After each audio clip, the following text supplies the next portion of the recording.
सभी साथियों का स्वागत है एक बार फिर से हमारे YouTube चैनल में। साथियों, हमारा यूपी ट्रिपल एस सी लेखपाल भर्ती 2025 यूपी जीके जीएस का कोर्स YouTube पे चल रहा है, जिसमें हम थ्योरी पढ़ रहे हैं। और साथियों, आज हम स्टार्ट कर रहे हैं ये जो प्रीवियस ईयर क्वेश्चन है यूपी जीके के, उसका आपका प्रैक्टिस सेट 1 है। और ये जितने भी क्वेश्चन होंगे ये कहीं ना कहीं यूपी ट्रिपल एस सी के एग्ज़ाम में आए हुए हैं। तो आइए साथियों, शुरू करते हैं हम यहाँ पर आज अपना पहला प्रीवियस ईयर क्वेश्चन सेट। और साथियों, शुरू करने से पहले अगर आपको ये वीडियो अच्छा लगे तो आप चैनल को सब्सक्राइब कीजिएगा, वीडियो को लाइक कीजिएगा, शेयर कीजिएगा। तो आइए साथियों, देखते हैं। पहला क्वेश्चन है यहाँ पर, उत्तर प्रदेश विद्युत सुधार अधिनियम वर्ष में पारित किया गया। यहाँ बीच में खाली जगह है, बताना है कि किस वर्ष में पारित किया गया। ठीक है, तो यहाँ पहला ऑप्शन है 1949, बी ऑप्शन है 1979, सी ऑप्शन है 1999 और डी ऑप्शन है 1989 और ई ऑप्शन है उपयुक्त में से कोई नहीं। ठीक है, तो साथियों इसमें जो आपका ऑप्शन हो जाएगा वो सी हो जाएगा करेक्ट। अब हम नेक्स्ट क्वेश्चन देखते हैं। क्वेश्चन नंबर 2 है, शुरू में हमें फिल इन द ब्लैंक्स दिया है। कह रहे हैं प्रमुख निर्यात केंद्रों को वाराणसी और प्रयागराज से होते हुए हल्दिया बंदरगाह से जोड़ता है। मतलब इनमें से कौन सा है जो, ठीक है, प्रमुख निर्यात केंद्रों को वाराणसी और प्रयागराज से होते हुए हल्दिया बंदरगाह से जोड़ता है। ए है यहाँ पर NW3, बी दिया है ऑप्शन NW4, सी ऑप्शन में दिया है NW1 और डी में दिया है NW2 और यहाँ पर ई में है उपयुक्त में से कोई नहीं। तो इसका जो राइट आंसर होगा वो हो जाएगा आपका सी NW1। नेक्स्ट क्वेश्चन देखते हैं साथियों। क्वेश्चन नंबर 3 है, भारत की मानक यमुनोत्तर है, मतलब जो मानक यमुनोत्तर है, बीच में फिल इन द ब्लैंक्स है कितनी है और ये गुजरती है, मतलब कहाँ से गुजरती है। देखिए, ए ऑप्शन दिया है 82 degree 3 minute east Varanasi, B option में दिया है 82 डिग्री 30 मिनट ईस्ट वाराणसी और सी ऑप्शन में दिया 82 डिग्री 3 मिनट ईस्ट प्रयागराज और डी ऑप्शन में दिया है 82 डिग्री 3 मिनट ईस्ट मिर्ज़ापुर और ई में दिया है उपयुक्त में से कोई नहीं। तो साथियों आपका यहाँ पर डी ऑप्शन करेक्ट हो जाएगा। डी ऑप्शन करेक्ट हो जाएगा, 82 degree 3 minute east Mirzapur. Next question पर चलते हैं। चौथा क्वेश्चन है, निम्नलिखित में से कौन सा बांध उत्तर प्रदेश में स्थित नहीं है। पहला ऑप्शन दिया परीक्षा बांध, बी है बंधुआ, सी है बगला, डी है भैंसोरा और ई है उपयुक्त में से कोई नहीं। तो आपको बताना है कौन सा बांध उत्तर प्रदेश में नहीं है। तो यहाँ पे साथियों ये जो बंधुआ है ये उत्तर प्रदेश में नहीं है, बी जो है आपका करेक्ट आंसर हो जाएगा। बाकी कहाँ है उत्तर प्रदेश में। नेक्स्ट क्वेश्चन है 5, प्रसिद्ध बरुआ सागर किला द्वारा बनाया गया था। मतलब यहाँ पे फिल इन द ब्लैंक्स है, किसके द्वारा बनाया गया था ये बताना है। ए ऑप्शन है शमशेर खान, बी है राजा उदित सिंह, सी ऑप्शन में है राजा वीर सिंह, डी में है राजा गंगाधर राव और ई में है उपयुक्त में से कोई नहीं। तो इसका जो राइट आंसर है साथियों वो हो जाएगा आपका बी ऑप्शन, राजा उदित सिंह। क्वेश्चन नंबर 6 देखते हैं। क्वेश्चन नंबर 6, उत्तर प्रदेश अपनी संस्कृति और उत्सव समारोह के लिए जाना जाता है। इसे ध्यान में रखते हुए कौन सा शहर नौचंदी मेले का आयोजन करता है। मतलब नौचंदी मेला कहाँ लगता है ये पूछा आपसे। ए ऑप्शन है महोबा, बी है बाराबंकी, सी है मेरठ, डी है बांदा और ई में दिया उपयुक्त में से कोई नहीं। तो आप जानते होंगे आसान क्वेश्चन है, सी हो जाएगा आपका मेरठ। ठीक है, मेरठ में नौचंदी मेला लगता है।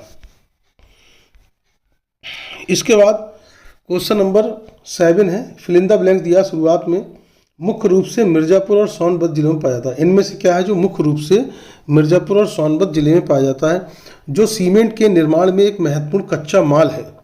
ठीक है, सीमेंट के निर्माण में कच्चे माल के लिए उपयोग करते हैं, इसको हमें बताना है क्या होगा। तो पहला दिया इसमें गेरुआ, बी ऑप्शन में दिया सिलीमेनाइट, सी ऑप्शन में दिया रॉक फॉस्फेट, डी में दिया है चूना पत्थर और ई में दिया उपयुक्त में से कोई नहीं।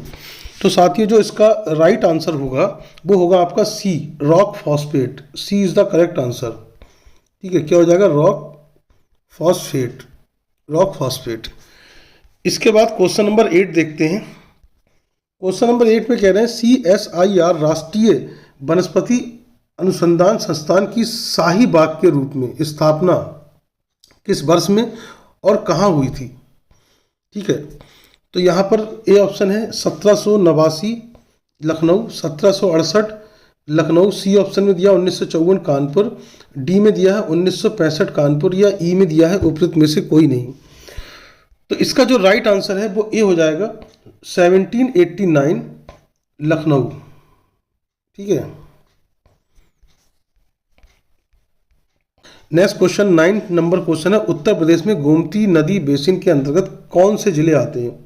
ए ऑप्शन दिया है आपका गोंडा, बहराइच, श्रावस्ती, बी में दिया है आपका आजमगढ़, मऊ, बलिया, सी में दिया है लखनऊ, शाहजहाँपुर, हरदोई, डी में दिया है सुल्तानपुर, फैजाबाद, बाराबंकी, ई में दिया है उपयुक्त में से कोई नहीं। तो ये आपको बताना है कि कौन कौन से आते हैं। तो इसका जो राइट आंसर है वो हो जाएगा आपका सी, लखनऊ, शाहजहाँपुर और हरदोई।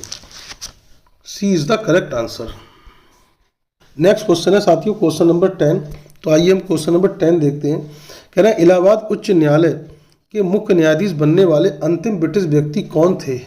ए ऑप्शन है सर एडवर्ड मियर्स, बी है sir Bolton Morgan, C option है सर हेनरी रिचर्ड्स, डी में दिया है सर रॉबर्ट स्टुअर्ट और ई में उपयुक्त में से कोई नहीं। तो इसका जो राइट आंसर हो जाएगा वो ई हो जाएगा, उपयुक्त में से कोई नहीं। ठीक है, E is the correct answer. इसके बाद साथियों मैचिंग के लिए बताना है, मतलब इसमें ये बताना है कि कौन सही युग में कौन सा है। जैसे ए महादेवी वर्मा, ठीक है, दीपशिखा, रामेश्वर शुक्ल, हुंकार, रामधरी सिंह दिनकर, प्रथम आयाम, यशपाल, गीत गोविंद, या ई उपयुक्त में से कोई नहीं। तो यहाँ पर आपको बताना है, ठीक है, कौन सा सही युग में है। तो यहाँ पर जो पहला ऑप्शन है महादेवी वर्मा, दीपशिखा, ये बिल्कुल सही आंसर है आपका। नेक्स्ट क्वेश्चन है यहाँ पे क्वेश्चन नंबर 12। कह रहे हैं इलाहाबाद उच्च न्यायालय ने कुछ बहुत ही महत्वपूर्ण ऐतिहासिक फैसले दिए हैं जिनमें से एक है।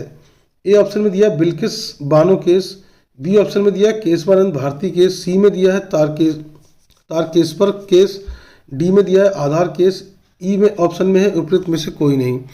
तो साथियों इसका जो सही ऑप्शन है वो ई ऑप्शन हो जाएगा, उपयुक्त में से कोई नहीं। क्वेश्चन नंबर 13 में कह रहे हैं उत्तर प्रदेश के क्षेत्र पंचायतों का अध्यक्ष कौन होता है। ए ऑप्शन है सचिव, बी ऑप्शन में प्रमुख, सी में अध्यक्ष, डी में प्रबंधक, ई में उपयुक्त में से कोई नहीं। तो इसका जो सही आंसर है वो हो जाएगा बी प्रमुख। प्रमुख क्या है, क्षेत्र पंचायतों का अध्यक्ष होता है। ठीक, अब देखिए यहाँ पर अवध किसान सभा, क्वेश्चन नंबर 14 में अवध किसान सभा के संबंध में निम्नलिखित कथनों पर विचार करना है। मतलब हमें कथन दिए हुए हैं और इसमें पूछ रहा है उपयुक्त में से कितने कथन सत्य हैं। तो पहला कथन है 1920 में रूर प्रतापगढ़ में गठित, ये में लिखा हुआ है साथियों। ठीक है, मतलब अवध किसान सभा जो है वो 1920 में रूर प्रतापगढ़ में गठित। बी ऑप्शन में दिया है किसानों के विरुद्ध तालुकदारों की दमनकारी प्रथाओं के जवाब में बनाई गई। ठीक, तीसरा ऑप्शन दिया है नजराना और बेगार का उन्मूलन करने का आह्वान किया। चौथा ऑप्शन में दिया है महात्मा गांधी और जवाहरलाल नेहरू जैसे नेताओं का ध्यान आकर्षित किया जिन्होंने इनके मुद्दों का समर्थन किया। और पांचवा दिया है चरण सिंह द्वारा स्थापित। अब साथियों उसमें ए ऑप्शन दिया है 3, कह रहा उपयुक्त में से कितने कथन सत्य हैं। जैसे ए में 3, बी में 4, सी में दिया 1, डी में 2, या डी उपयुक्त में से कोई नहीं। ये ई दिया है, सॉरी, ई में उपयुक्त में से कोई नहीं। तो साथियों इसमें 4 कथन सही हैं, तो हमारा आंसर तो बी हो जाएगा। ये कौन कौन से कथन सही हैं, देखिए पहला सही है, दूसरा सही है, तीसरा सही है, चौथा सही है। ये जो 5वां कथन है ये सही नहीं है। ठीक है, नेक्स्ट क्वेश्चन है, कह रहे हैं लखनऊ चारबाग रेलवे किस स्थापत्य शैली का उदाहरण है। A neoclassical, B art deco, C option में दिया इंडो सार्सेनिक, डी में दिया विक्टोरियन गोथिक और ई में दिया उपयुक्त में से कोई नहीं। ये आपको बताना है। तो यहाँ पर आपका ऑप्शन हो जाएगा यहाँ पर सी, इंडो सार्सेनिक स्थापत्य शैली का उदाहरण है। क्वेश्चन नंबर 16 है, देखिए यहाँ पर कह रहे हैं ई गवर्नेंस पहल को उनके उद्देश्यों से मिलाइए। जैसे भूलेख के आगे लिखा है खनिज प्रबंधन प्रक्रियाओं को सुव्यवस्थित करना। माइन मित्रा इसके आगे लिखा हुआ है खरीदारों और विक्रेताओं के लिए बड़ी और कृषि भूमि से संबंधित जानकारी। सेवा मित्र के आगे लिखा है दैनिक कार्य और घरेलू सेवाओं के लिए कुशल पेशेवरों को स्व सशक्तिकरण प्रदान करना। डी में दिया कोषवाणी, इसके आगे लिखा राज्य में वित्तीय गतिविधियों की जानकारी। अब यहाँ पर हमें बताना है कि कौन सा ऑप्शन होगा। तो साथियों यहाँ पर देखिए ए ऑप्शन होगा, ए में यानी कि ए का दूसरा, तो ए का दूसरा हो जाएगा। भूलेख का मतलब क्या है, खरीदारों और विक्रेताओं के लिए बड़ी और कृषि भूमि से संबंधित जानकारी। बी का पहला हो जाएगा। माइन मित्र का मतलब है खनिज, देखिए माइन लिखा हुआ तो थोड़ा सा आप समझ सकते हैं, खनिज प्रबंधक प्रक्रियाओं को सुव्यवस्थित करना। फिर सी में लिखा है सेवा मित्र, सी का तीसरा है।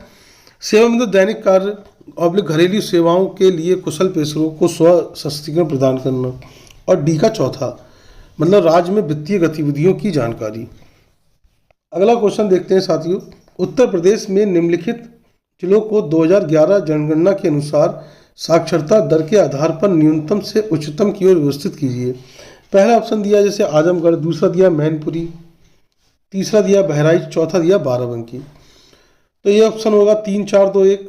बी ऑप्शन दिया है 3 4 1 2, सी ऑप्शन दिया 4 3 1 2 और डी ऑप्शन दिया 4 3 2 1 या ई उपयुक्त में से कोई नहीं। तो इसका जो राइट आंसर है साथियों वो बी है। कौन सा हो जाएगा राइट आंसर? बी हो जाएगा। मतलब पहले तीसरा आएगा बहराइच, फिर चौथा आएगा बाराबंकी, फिर पहला आएगा आजमगढ़ और फिर दूसरा आएगा आपका मैनपुरी। तो B is the correct answer. अब साथियों हमारा लास्ट क्वेश्चन है, कह रहे हैं अहरोरा बांध उत्तर प्रदेश की, ठीक है, कौन सी नदी पर है और किस जिले में बनाया गया है?